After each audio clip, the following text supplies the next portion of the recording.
Hello दोस्तों, नमस्कार। स्वागत है आप सभी का अपने चैनल साहित्य ज्ञान धारा में। आशा करती हूँ आप सभी लोग स्वस्थ होंगे और अपनी पढ़ाई में लगे होंगे।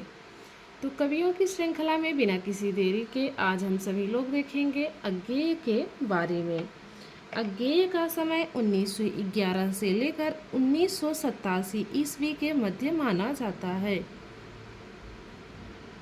अज्ञेय का जन्म 7 मार्च 1911 को कुशीनगर, देवरिया, उत्तर प्रदेश में हुआ। अज्ञेय को व्यष्टि चेतना का कवि कहा जाता है। सन 1930 से 1936 तक इनका जीवन विभिन्न जेलों में कटा। सन 1943 से 1946 तक सेना में नौकरी की थी, जहां अज्ञेय ने सेना के लिए बम बनाने के लिए कार्य भी किया था। इसके बाद उन्होंने ऑल इंडिया रेडियो में नौकरी की थी। अज्ञेय की प्रारंभिक शिक्षा जम्मू कश्मीर से हुई और बीएससी लाहौर से की। तो जो अज्ञेय की प्रारंभिक शिक्षा थी वो कहाँ से हुई? जम्मू कश्मीर से हुई है। और इन्होंने बीएससी कहाँ से की थी? तो लाहौर से की थी। आगे देखते हैं। अज्ञेय जोधपुर विश्वविद्यालय के प्रोफेसर भी रहे थे। अज्ञेय का जीवन यायावरी एवं क्रांतिकारी रहा, जिससे वे किसी एक व्यवस्था में बंद नहीं रह सके। इनके काव्य की मूल प्रवृत्तियाँ आत्मस्थापन या अपने आप के थोपने की रही है, अर्थात इन्होंने स्वयं का गुणगान करके दूसरों को तुच्छ सिद्ध करने का प्रयास किया है। तथापि उनके हिंदी साहित्य के योगदान को भुलाया नहीं जा सकता।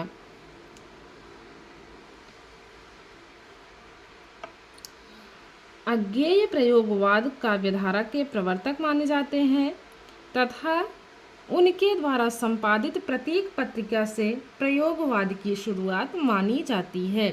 तो महत्वपूर्ण है कि प्रयोगवाद की शुरुआत कहाँ से मानी जाती है?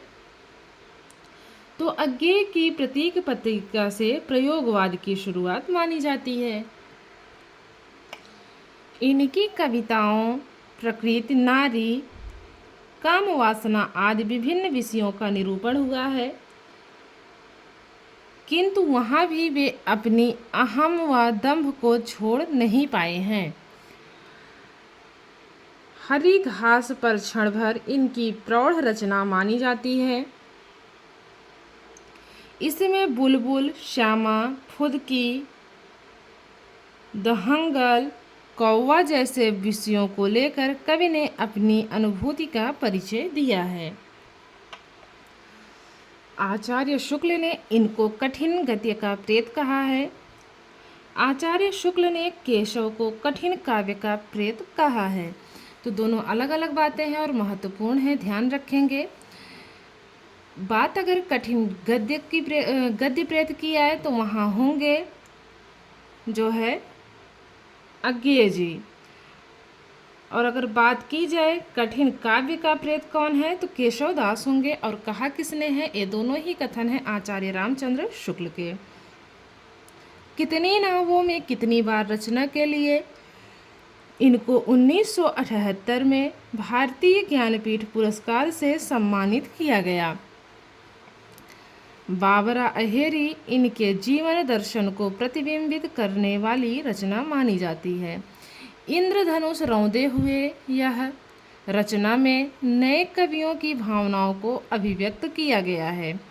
असाध्य वीणा कविता में मौन भी है, अद्वैत भी है। यह इनकी प्रतिनिधि कविता मानी जाती है। अज्ञेय का समग्र काव्य सदा नीरा 1984 ईस्वी में कितने भागों में प्रकाशित है? तो 2 भागों में प्रकाशित है। पुनः देखेंगे। अज्ञेय का समग्र काव्य सदा नीरा नाम से 2 भागों में प्रकाशित हुआ और जो सदा नीरा है उसका समय क्या माना जाता है? 1984 ईस्वी। आंगन के पारद्वार रचना के लिए इनको सन 1964 में साहित्य अकादमी पुरस्कार दिया गया। यह रचना 3 भागों में है, सलिला, चक्रांत शिला और असाध्य वीणा। पुनः देखेंगे। आंगन के पार द्वार रचना के लिए इनको सन 1964 में साहित्य अकादमी पुरस्कार दिया गया। अब किसी को ये थोड़ी ना पता है कि बचपन से लेके अभी तक उसने कितनी बार आंगन के द्वार को पार किया है, तो ये तो अज्ञेय ही है। यह रचना 3 भागों में है। जो आंगन के पार द्वार है, ये रचना कितने भागों में है, तो इसके 3 भाग हैं और नाम क्या क्या है? सलिला, चक्रांत शिला और असाध्य वीणा। अज्ञेय की स्वर्ण जयंती पर ओम थानवी ने अपनी रचनाओं को 2 भागों में अपने अपने अज्ञेय के नाम से प्रकाशित कराया। तो जो अपने अपने अज्ञेय है, ये किसकी है? तो ओम थानवी की। आगे बात करते हैं।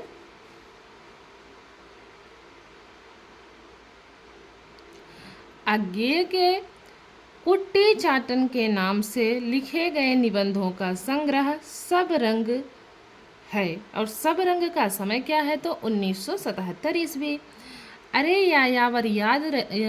यायावर रहेगा याद यात्रा वृत्तांत में असम से लेकर पश्चिमी सीमा प्रांत तक की गई यात्रा का वर्णन है। अज्ञेय की कहानी कोठरी की बात को हिंदी की प्रथम मनोविश्लेषणात्मक कहानी माना जाता है। तो हिंदी की प्रथम मनोविश्लेषणात्मक जो है कहानी कौन सी मानी जाती है? अगर बात की जाए मनोविश्लेषणात्मक की, तो वहाँ होगी कोठरी की बात। यह कहानी विशाल भारत में प्रकाशित हुई थी। पत्रिका भी पूछा जाता है कि किस पत्रिका में प्रकाशित हुई है, तो ये विशाल भारत में प्रकाशित हुई थी। आगे बात करते हैं। शेखर एक जीवनी अज्ञेय का प्रथम उपन्यास है। यह हिंदी का भी प्रथम उपन्यास है जिसमें फ्लैशबैक पद्धति का प्रयोग हुआ है। तो जो शेखर एक जीवनी है, ये प्रथम उपन्यास माना जाता है और इसमें किस पद्धति का प्रयोग हुआ है? तो फ्लैशबैक पद्धति का प्रयोग हुआ है।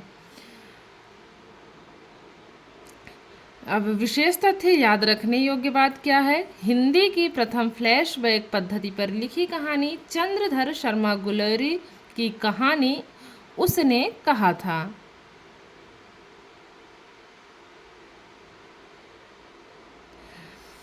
आगे है। राजकमल ने अज्ञेय की जीवनी शिखर से सागर तक नाम से लिखी। तो शिखर से सागर तक किसने लिखा है? तो राजकमल चौधरी ने लिखा है। और ये क्या थी? तो उनकी जो है अज्ञेय की जीवनी थी। आगे चलते हैं। अज्ञेय ने विशाल भारत कोलकाता से, सैनिक आगरा से, दिनमान दिल्ली से, प्रतीक प्रयागराज से, नव भारत टाइम आदि पत्र पत्रिकाओं का संपादन किया है। पुनः देखते हैं।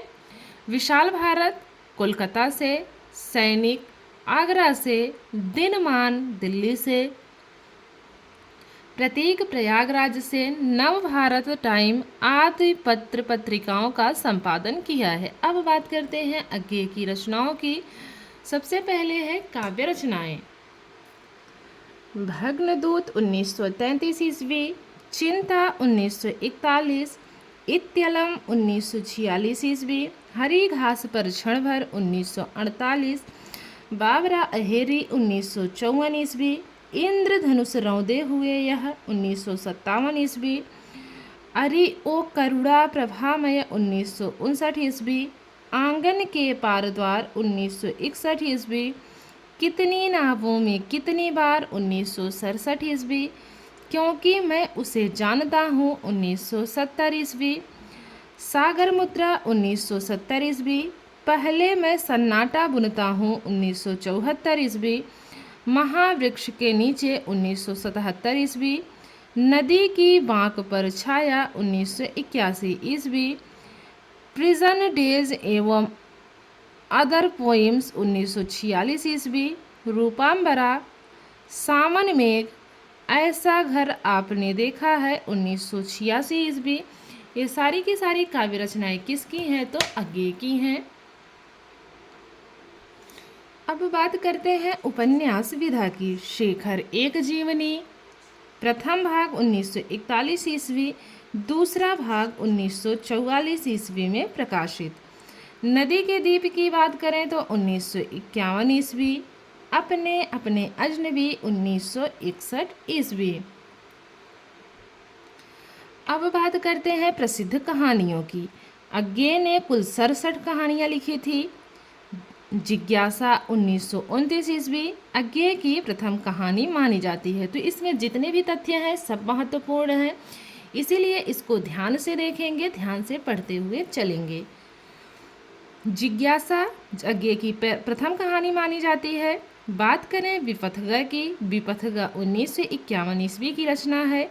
जेल में लिखी गई अज्ञे की प्रथम कहानी मानी जाती है।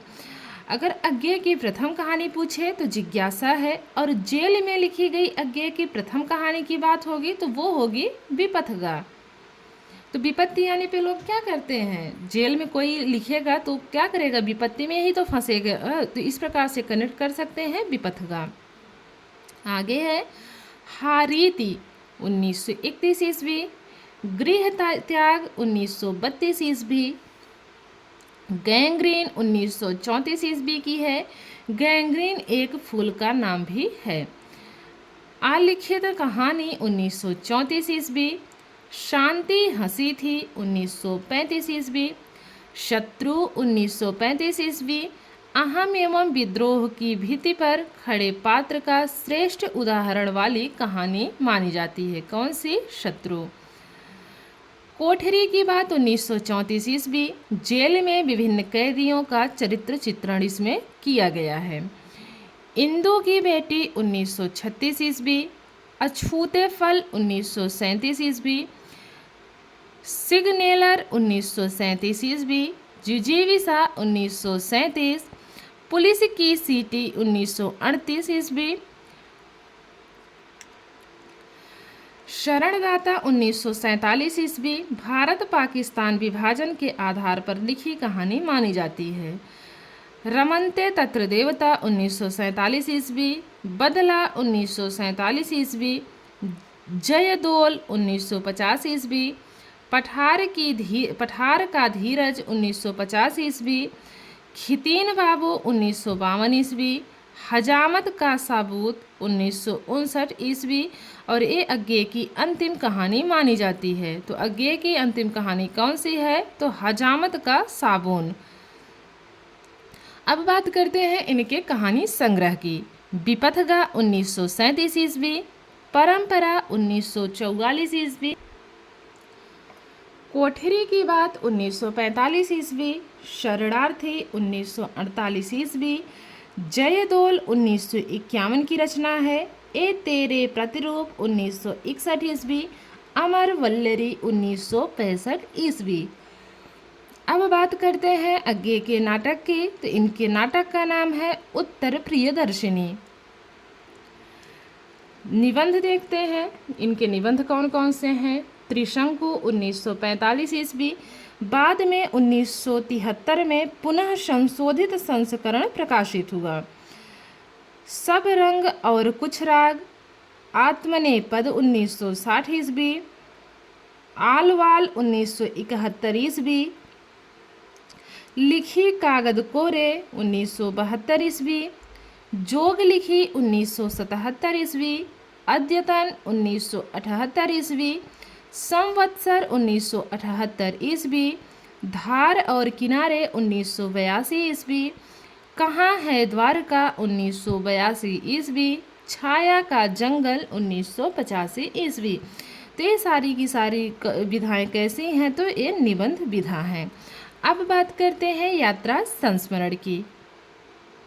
अरे यायावर याद रहेगा, अरे यायावर रहेगा याद 1943 ईस्वी, एक बूंद सहसा उछली 1960 ईस्वी। अब बात करते हैं संपादित ग्रंथों की। आधुनिक हिंदी साहित्य 1942 ईस्वी, तार सप्तक 1943, दूसरा सप्तक 1951, रूपभाव 1960 ईस्वी।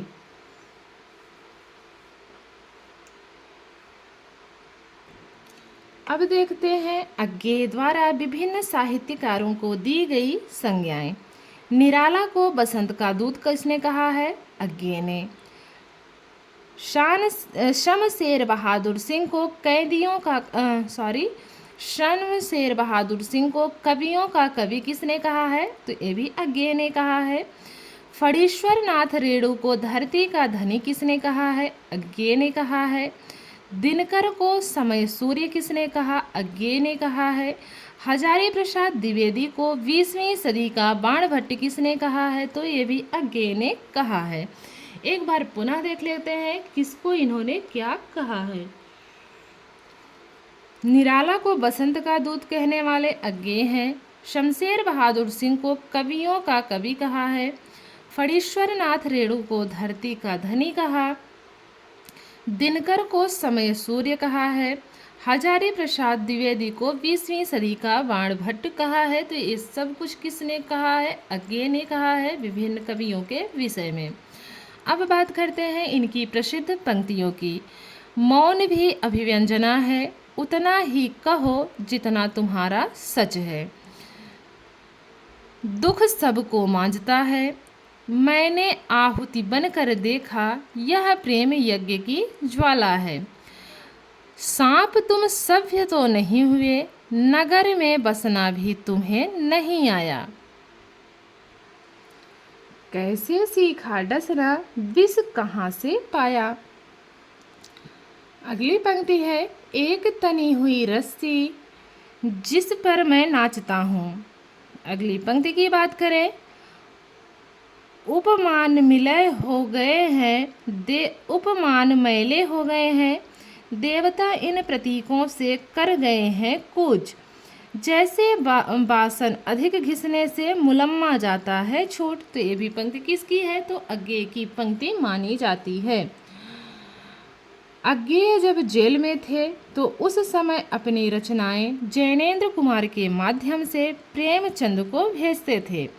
प्रेमचंद उनका नाम नहीं छाप सकते थे, इसलिए प्रेमचंद ने उनकी रचनाएं अज्ञात नाम से छापी।